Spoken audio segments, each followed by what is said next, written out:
ये चर्चा की जरूरत इसलिए पड़ी है क्योंकि विपक्ष के पास हम सब जानते हैं कि कोई मुद्दा उनके पास है नहीं।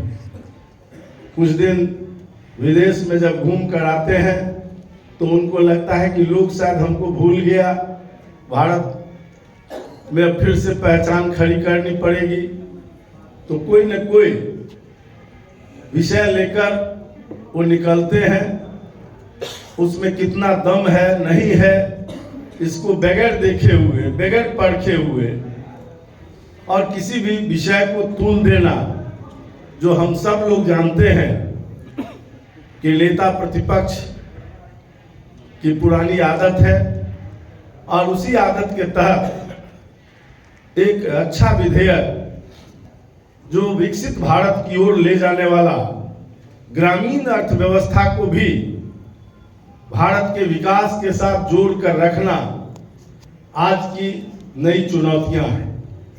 क्योंकि एक तरफ भारत तीसरी अर्थव्यवस्था बनने जा रही है, हम अभी चौथे अर्थव्यवस्था के रूप में हैं। जो अंग्रेज हम पर 200 वर्षों तक शासन किया, उसको भी पीछे छोड़कर हम लोग आगे जा चुके हैं। तो इसे देखकर स्वाभाविक है कि विदेशी षड्यंत्र और उसके शिकार होते रहते हैं हमारे नेता प्रतिपक्ष, और वो भारत में आकर अनर्गल प्रलाप तो करते ही हैं और विदेशों में भी जाकर भारत के बारे में कमजोर करके दिखाना, भारत सरकार की आलोचना करते करते भारत की आलोचना करने लग जाते हैं। तो इस प्रकार की जो उनके द्वारा किया जाता है वो अभी तत्कालीन विषय के रूप में जब विकसित भारत जी राम जी विधेयक 2025 पारित हुआ तो उसके बाद वो निकल गए, हाय तौबा करने लगे कि महात्मा गांधी रोजगार गारंटी योजना जो मनरेगा था उसका नाम बदल दिया। मैं पूछना चाहता हूं कि नाम आज ही बदला गया है या समय समय पर विधेयकों के ऊपर जब चर्चा होती है उसका स्वरूप बदलता है तो नाम बदलते रहे। जो ये रोजगार गारंटी की योजना है ये आज से नहीं, इंदिरा गांधी जी के जमाने से चल रहा है। उस जमाने में NREP नाम से जाना जाता था, राष्ट्रीय ग्रामीण नियोजन कार्यक्रम करके। फिर उसके बाद जवाहर रोजगार योजना हुआ, फिर जवाहर रोजगार योजना का नाम बदल के नरेगा हुआ, फिर नरेगा से बदल के मनरेगा हुआ। तो ये नाम बदलने की प्रक्रिया, तो जब भी इस विधेयक में संशोधन होता है या उसका स्वरूप बदलता है तो नाम भी उसके साथ बदलने की एक परिपाटी रही है। दूसरा विषय उनका है कि महात्मा गांधी का नाम हटा दिया गया, तो हम पूछते हैं कि तुम अपने जवाहरलाल नेहरू का नाम क्यों हटा दिया? जब उनके तो अपने खानदान का नाम हटाने में हिचकिचाए नहीं, तो हम तो महात्मा जी का नाम नहीं हटाए हैं, नाम उनका हटाकर उनके आदर्श को लाकर पिरो दिए हैं। क्योंकि महात्मा गांधी जी मरते दम तक हे राम कह के गए थे और राम राज्य की उनकी कल्पना रही है।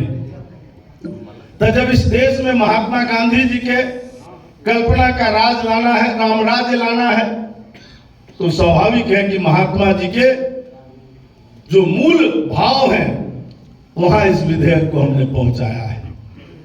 तो कहां कोई ऐसी बात हो गई जिसके लिए हाय तौबा करना?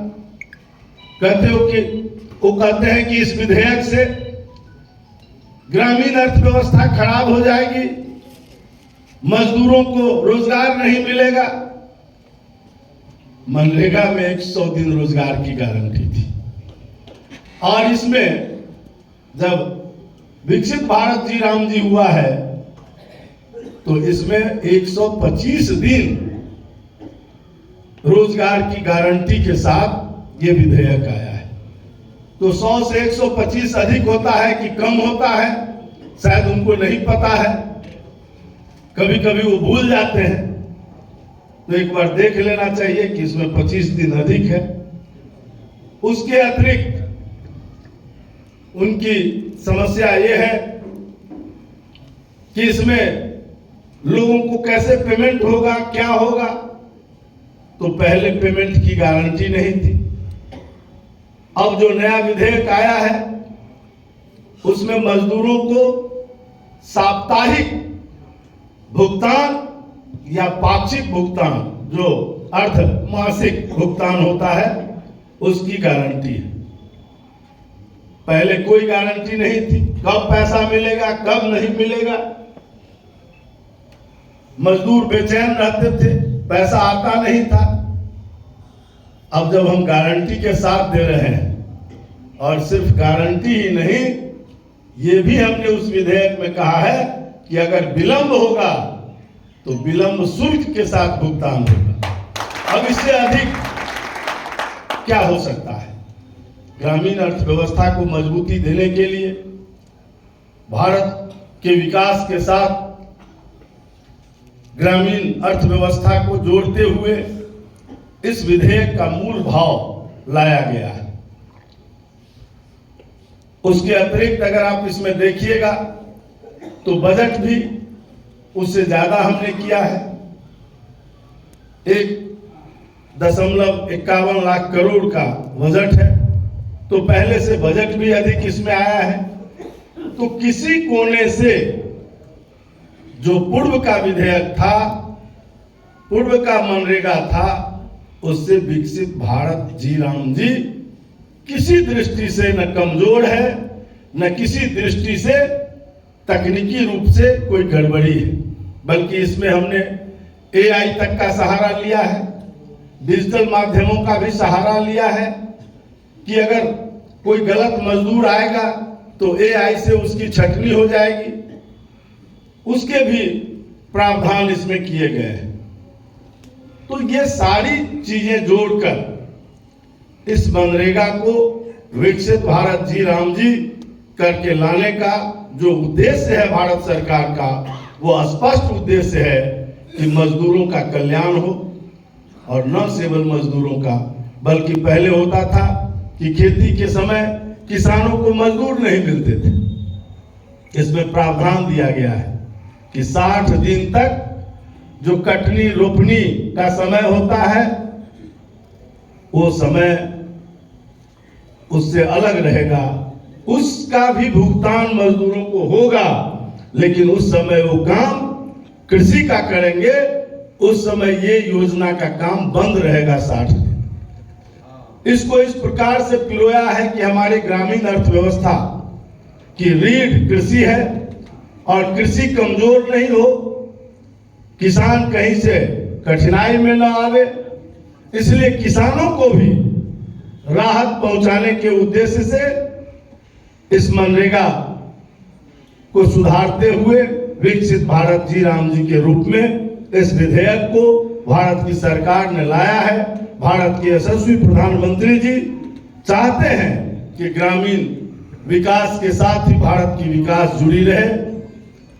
भारत गांव का देश है, भारत किसान और मजदूरों का देश है, और इसलिए उसको किसी भी प्रकार से कष्ट न पहुंचे। उसके अतिरिक्त ये भी व्यवस्था दी गई है कि गांव का काम गांव के लोग तय करेंगे, वो ग्राम सभा से पूरी तरह से बंधा हुआ होगा। ये भी उसके साथ उस विधेयक में शामिल है।